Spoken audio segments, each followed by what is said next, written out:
Viewers, இன்றைக்கி ராகி கூழ் எப்படி செய்வதுன்னு பார்க்கலாம். நான் நைட்டு கூழ் காசுறதுக்கு மார்னிங்கே ஒரு கப் ராகி மாவில் கொஞ்சம் உப்பு போட்டுட்டு தண்ணி ஆட் பண்ணி மாவை நல்லா கரைச்சி மூடி வச்சுட்டேன். நீங்கள் 24 hours பிஃபோர் கூட இந்த மாவை கரைச்சி வச்சுக்கலாம். நைட்டு கூழ் காச மார்னிங் கரைச்சி வச்ச ராகி மாவை பார்த்தா தேவையான அளவு புளிச்சிருந்தது. இப்போ கூழை காசிடலாம்.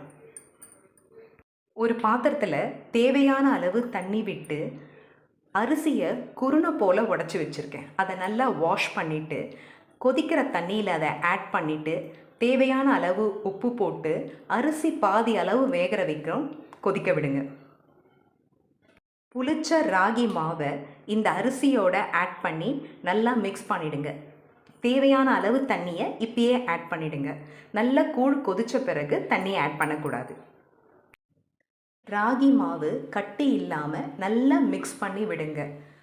மாவு வேகிறதுக்கு 15 minutesக்கு லோ ஃப்ளேமில் வச்சுட்டு ஒரு தட்டு போட்டு மூடிடுங்க. 15 minutesக்கு அப்புறம் நீங்கள் தட்டை ஓப்பன் பண்ணிவிட்டு மாவு வெத்திருச்சான்னு பார்க்குறதுக்கு பச்சை தண்ணியில் கையை நனைச்சிட்டு தொட்டு பார்த்தீங்கன்னா கையில் ஒட்டாமல் வரும். அப்போ கூழ் ரெடி ஆகிடுச்சு. ஓவர் நைட் காய்ச்சின கூழை அப்படியே வச்சுருங்க.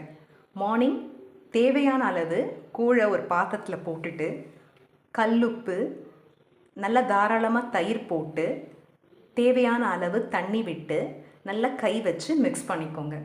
ஏன்னா கை போட்டு மிக்ஸ் பண்ணோம்னா அது டேஸ்ட்டை என்ஹான்ஸ் பண்ணி கொடுக்கும்.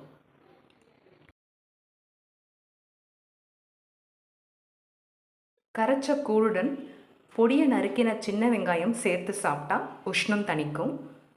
இந்த ரெசிபி நீங்கள் ட்ரை பண்ணிவிட்டு கமெண்ட் பண்ணுங்கள், சப்ஸ்கிரைப் பண்ணுங்கள், லைக் பண்ணுங்கள், ஷேர் பண்ணுங்கள். தேங்க்யூ.